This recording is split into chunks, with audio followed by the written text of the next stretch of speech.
السلام عليكم، ازيكم يا صحابي؟ عاملين ايه؟ يا رب تكونوا بخير. رجعنا لكم تاني. دياب بيحضر لكم اللبس عشان نروح الحضانه اول يوم قبل المدرسه، عشان نبدا حضانه من اول بكره، فتره صباحيه ومسائيه. صح؟ انت هتلبس لبس ده لوحدك؟ ايه ده لايك كده. خلاص دياب لبس ونبدا بقى اسرح شعره عشان نروح حضانه. اسرح شعره بسرعه، بعد كده ايه، ناخد اي اكل سريع كده ونمشي.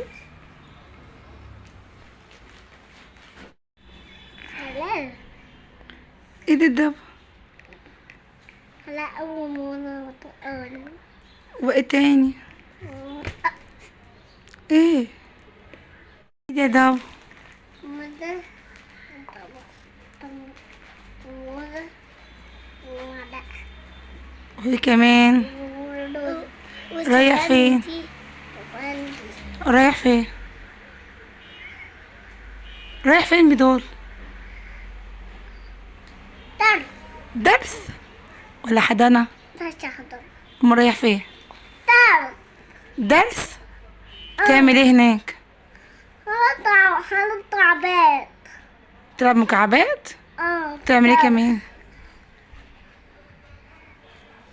وبقرا. اي تقرا؟ تعمل ايه كمان يا دابا؟ هلمهم لك، اسكت. تعمل ايه كمان؟ مين جاي؟ خد الشعور. الحمد لله. هلمهم لك انا، حاضر. قولي بس بتعمل ايه هناك؟ زعلان ليه؟ مش هتروح الدرس؟ ليه؟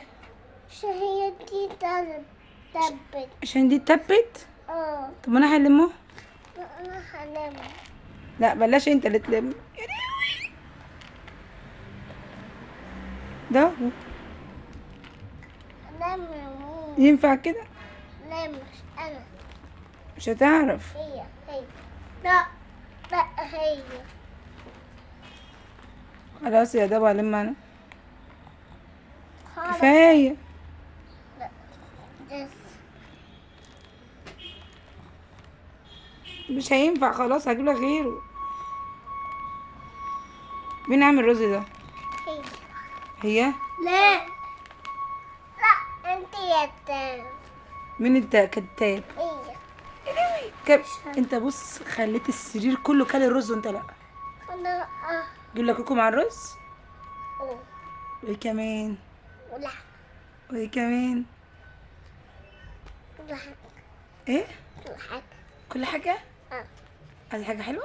اه عايز ايه؟ اروح عايز ايه؟ بحر. روح البحر. اه هتاخد البحر معاك الحضانه؟ اه ازاي؟ او ازاي؟ او ايه بابا بص. لا انت الحضانه. يلا اعمل لهم باي. قول ما رايح الحضانه. لا هنروح. قول لهم انا رايح الدرس، باي. يلا قول لهم حطوا لايك. فين اللايك؟ ده لايك، ده لايك صغير قوي. عايزين لايك كبير. اهو ايدك ما عملت. يلا قول باي لاصحابك.